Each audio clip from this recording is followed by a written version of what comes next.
Hello students, how are you. मैं Savita Saxena madam आपको संस्कृत पढ़ाएंगी। बच्चों, फोर्थ में तो आपकी संस्कृत थी नहीं, फिफ्थ से आपकी संस्कृत स्टार्ट है। तो संस्कृत की हर चीज़ आपको बहुत ध्यान से सुननी है। क्या हलंत होता है, क्या विसर्ग होता है, सब कुछ मैं विस्तार पूर्वक बताऊंगी। तो आज संस्कृत का प्रथमा पाठा पढ़ा जाएगा, जिसका शीर्षक है वर्ण तथा वर्णमाला। ये है आपकी संस्कृत की बुक अमृतांश प्रवेशिका। ये बुक आपको लॉकडाउन खुलते ही मिल जाएगी और जिसका ये प्रथम पाठा है, ये मैं आप लोगों को पढ़ाने जा रही हूँ। ये देखिए, ये मैंने पूरा ही यहाँ पर लिख रखा है और मैं अब आपको इसको समझाने जा रही हूँ।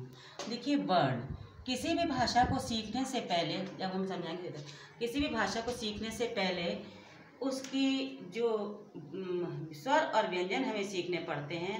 जैसे हम हिंदी सीखते हैं तो हिंदी की पहले वर्णमाला, स्वर, व्यंजन सीखते हैं। उसी प्रकार से संस्कृत में भी हम पहले वर्ण और वर्णमाला सीखेंगे, उसके बाद आगे की संस्कृत हम पढ़ेंगे।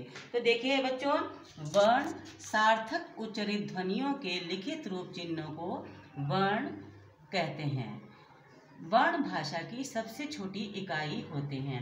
मुंह से हम बच्चों जो भी कुछ मुंह से निकालते हैं वो ध्वनि का रूप ले लेती है, लेकिन वो सार्थक हो, लेकिन बच्चों वो सार्थक उच्चारित हो, सार्थक उच्चारण हो उसका। जैसे ये सार्थक उच्चारण नहीं है, ये सार्थक उच्चारण है। अच्छा, वर्ण भाषा की सबसे छोटी इकाई होते हैं। अब देखिए, वर्णमाला प्रत्येक भाषा में वर्णों के व्यवस्थित समूह को वर्णमाला कहते हैं। वर्ण और वर्ण के बाद वर्णों का समूह। संस्कृत में कुल 46 वर्ण होते हैं। वर्ण 3 भागों में वर्णों को बांटा गया है: स्वर, व्यंजन, अयोगा। अब आप ये जानेंगे कि स्वर किन्हें कहते हैं। स्वर बच्चों निर्बाध रूप से बोले जाते हैं। स्वर किसी की सहायता नहीं लेते हैं। देखिए, जैसे ये आ है, आ किसी की भी सहायता नहीं ले रहा है। आ का आ स्वतंत्र है, आ जो है वो स्वतंत्र है और स्वर निर्बाध रूप से बोले जाते हैं। इसके बाद संस्कृत में स्वरों की संख्या 13 है। कौन कौन से ये 13 स्वर हैं? देखिए, आ, ई, उ, री, रे, li, ए, ओ, और। अब देखिए, 1 2 3 4 5 6 7 8 9 10 11 12 13। तो संस्कृत में स्वरों की संख्या कितनी है? 13। ये हिंदी की स्वरों की संख्या से भिन्न है। देखिए, हिंदी में ऋ नहीं होती है एक तो, और लिर भी नहीं होती है। अब स्वरों को 4 वर्गों में बांटा जा सकता है। नंबर 1 ह्रस्व स्वर, नंबर 2 दीर्घ स्वर, नंबर 3 संयुक्त स्वर, नंबर 4 प्लुत स्वर वर्ण। ह्रस्व का मतलब होता है छोटा या लघु। जितने भी छोटे स्वर हैं, लेकिन ये 5 स्वर अ, ई, उ, रे, ले, ये 5 स्वर ह्रस्व स्वर में आते हैं। दीर्घ स्वर, दीर्घ का मतलब होता है बच्चों बड़ा। दीर्घ का मतलब क्या होता है? बड़ा। ये जितने भी देखिए, आ छोटा इधर आ गया, यहाँ बड़ा आ गया, इधर छोटी ई आ गई, इधर बड़ी आ गई, इधर छोटा उ आ गया, इधर बड़ा उ आ गया, इधर छोटी री, इधर बड़ी री। ली जो है, बड़ी ली कहीं नहीं मिलती है।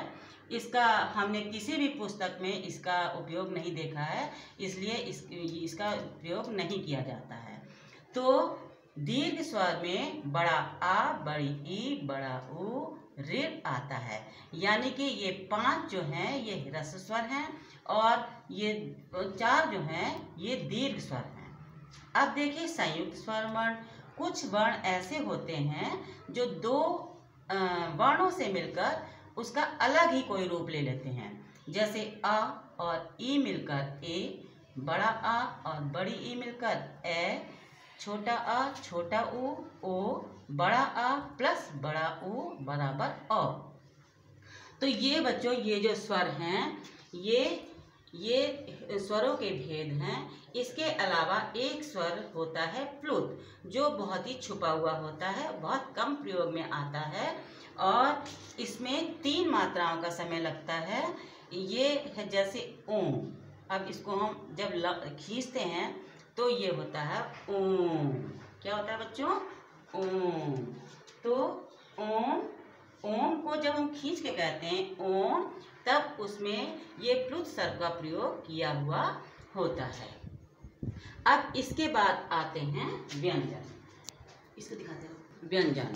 अब देखिए व्यंजन वर्ण, व्यंजन वर्ण है, ये भी देखिए मैंने लिख के रखा हुआ है आपके लिए।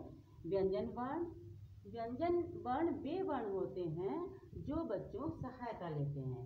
मैंने आपको स्वर में सिखाया था कि स्वर किसी की सहायता नहीं लेते हैं। अब इन दोनों में अंतर क्या है? व्यंजन बिना सहायता के नहीं बोले जाते। देखिए कैसे, अब ये व्यंजन है, देखिए ये व्यंजन है। अब व्यंजन क्यों, ये व्यंजन सहायता कैसे लेते हैं? देखिए इसमें अगर हम इसको बोलेंगे क, इसको बोलेंगे क, किसकी आवाज आई? आ की। किसकी आवाज आई बच्चों? आ की। तो इसमें से हमने आ को निकाल दिया, आ को हमने निकाल दिया। अब देखिए ये बिना का को हम बिना स्वर की सहायता से बोल सकते हैं? नहीं बोल सकते। इसलिए ये जो व्यंजन होते हैं ये सहायता लेते हैं किसकी? स्वरों की। अच्छा, संस्कृत में बच्चों एक तिरछी रेखा का बहुत ज़्यादा प्रयोग किया जाता है। जब और ये तिरछी रेखा क्या होती है? जब व्यंजन ध्वनियाँ स्वर रहित होती हैं तब लिखते समय उनके दाहिनी ओर नीचे एक तिरछी रेखा लगा दी जाती है। इस तिरछी रेखा को हलंत कहते हैं। कैसे? देखिए जैसे कमलम, अब हमने ये लिखा कमलम, फिर से देखिए इधर कमलम। अब इसके नीचे हमने एक ये रेखा लगा दी, ये तिरछी रेखा कहलाती है हलंत। तो इसका प्रयोग संस्कृत में किया जाता है। अब संस्कृत भाषा में बच्चों 33 व्यंजन होते हैं। 33 व्यंजन किस प्रकार से होते हैं ये मैं आपको समझाती हूँ। नंबर 1 स्पर्श व्यंजन, नंबर 2 अंतःस्थ व्यंजन, नंबर 3 ऊष्म व्यंजन, इसके अलावा अयोगवाह। तो ये स्पर्श व्यंजन कौन से होते हैं बच्चों? क से लेकर म तक स्पर्श व्यंजन होते हैं। देखिए क, ख, ग, घ, ण,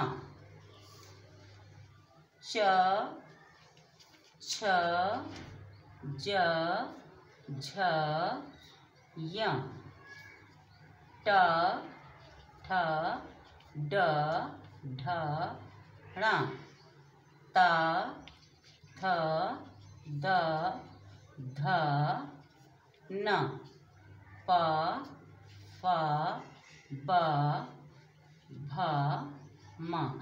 ये 25 हैं। ये 25 बच्चों स्पर्श व्यंजन होते हैं।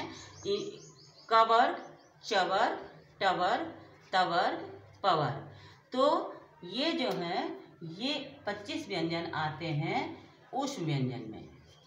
अब इसके बाद अंतःस्थ, माँ के बाद क्या आता है? या, रा, ला, वा, लेकिन ये अंतःस्थ व्यंजन कहलाते हैं। य, र, ला, वा अंतःस्थ व्यंजन कहलाते हैं। ये 4 होते हैं।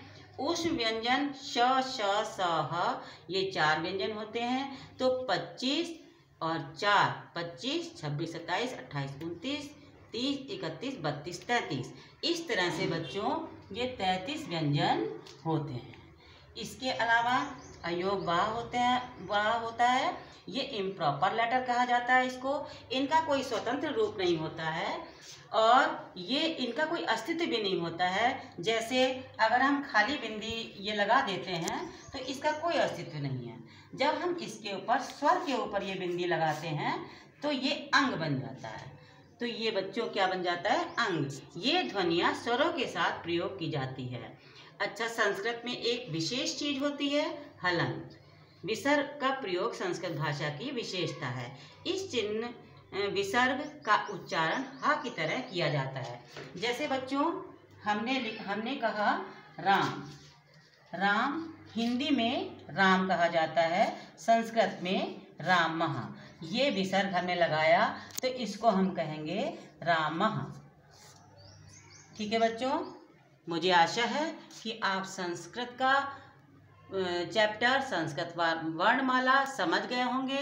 ये क्लास 6 के लिए भी है, क्योंकि 6 में भी पहला चैप्टर जो है वो संस्कृत वर्णमाला ही है, इसलिए 6 के बच्चे भी इस चीज़ को नोट कर लें। और दोनों ही क्लास के लिए ये चैप्टर है, और जो होमवर्क होगा वो भी दोनों ही क्लास के लिए होगा। ये होमवर्क है, इसको आप लोग अपनी अपनी कॉपी में लिख लेंगे, और लिखने के साथ ही इसके आंसर देंगे। ये देखिए, ये है होमवर्क,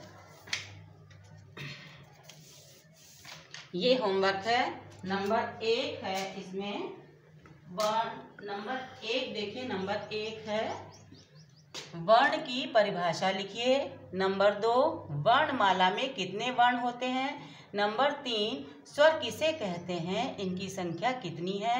नंबर 4, संस्कृत भाषा में कितने व्यंजन हैं। नंबर 5, स्पर्श व्यंजन, अंतःस्थ व्यंजन तथा ऊष्म व्यंजन कौन कौन से हैं, लिखिए। आप छोटे हैं, पहली बार संस्कृत पढ़ रहे हैं, लेकिन 6 के बच्चे जानते हैं, फिर भी मैं इनको आप लोगों को उत्तर बता रही हूँ, लेकिन आप लोग घर पे अपनी कॉपी पर लिखेंगे। वर्णमाला में कितने वर्ण होते हैं। वर्णमाला में 46 वर्ण होते हैं, ठीक है बच्चों, 46 वर्ण होते हैं। स्वर किसे कहते हैं, ये देखिए, वे वर्ण जो बिना किसी अन्य वर्ण की सहायता से स्वतंत्र निर्बाध रूप से बोले जाते हैं, उन्हें स्वर्ण वर्ण कहते हैं। तीसरा है, स्वर किसे कहते हैं, इनकी संख्या कितनी है।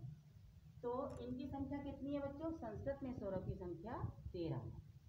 अब क्वेश्चन नंबर 3, स्वर, ये तो हो गया। वर्ण की परिभाषा लिखिए। पहला बच्चों, वर्ण की परिभाषा लिखिए। वर्ण की परिभाषा में ये आ जाएगा, सार्थक उच्चारित ध्वनियों के लिखित रूप चिन्हों को वर्ण कहते हैं। वर्ण भाषा की सबसे छोटी इकाई होते हैं। नंबर 4 है, संस्कृत भाषा में कितने व्यंजन हैं। ये देखिए, संस्कृत भाषा में ये हैं कुल 33 व्यंजन हैं। पूरा आप बनाएंगे। स्पर्श व्यंजन, सारे स्पर्श व्यंजन लिखेंगे, कवर, चवर, टवर्ग, टवर्ग, पवर। उसके बाद अंतःस्थ व्यंजन लिखेंगे, यार अलावा। फिर ऊष्म व्यंजन लिखेंगे, श, श, स, सब 33 सारे व्यंजन लिखेंगे। और कौन कौन से हैं, ये आपका होमवर्क है, जो आप गृह कार्य अपनी कॉपी में, जो आपके पीछे पेजेस छूट गए हैं, उसमें आप लिखेंगे। आपकी जो पुरानी कॉपीज हैं उसके पीछे पेजेस छूट जाते हैं, जो बिल्कुल कोरे होते हैं, जिन पे आपने कुछ नहीं लिखा होता है और बहुत अच्छे होते हैं, तो उसमें आप जितना भी ये होमवर्क मैंने दिया है पूरा लिखेंगे, सारे प्रश्नों के उत्तर लिखेंगे। और इसके अलावा जब आपका स्कूल खुलेगा तो आपके ये सारे प्रश्नोत्तर मैं देखूंगी। इसके अलावा जब मैं दूसरा चैप्टर लेकर आऊंगी तो पहले मैं इन सब प्रश्नों के उत्तर आपको बताऊंगी, और आप एक एक प्रश्न का उत्तर टैली करिएगा कि ठीक है कि नहीं ठीक है। आप अपने उत्तर मेरे उत्तर से मिला लीजिएगा, और बिल्कुल भी आप परेशान मत होइए कि हमारी पढ़ाई नहीं हो रही है। अब आपकी पढ़ाई हमने सुचारू रूप से करवानी शुरू करनी है, और आपने भी पढ़ाई करनी है। Thank you children.